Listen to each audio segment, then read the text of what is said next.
I did my first rant content. Rant is a topic that you can talk about. I ranted about the marketing industry. I got an email that was basically like, your path to instant customers.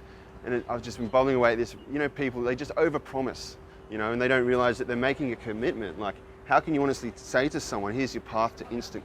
It's bullshit. And so I was calling it out, my first rant. It was received really well. It spoke to a lot of people on LinkedIn, on Facebook as well. And then that says a bit about who I am and what my approach is, and then that ties into my values and everything else. But rants are good. Just be conscious of, you could alienate a segment of people, but then at the same time, you're building your tribe. And the whole idea is you're attracting people who believe in what you believe. That's the Simon Sinek thing. And then, you know, and even if that's a small portion of people, you're still going to have that tribe.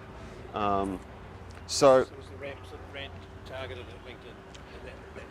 It was a professional rant. Yeah. It was a professional rant, put it that way. And yeah, so it wasn't specifically for LinkedIn.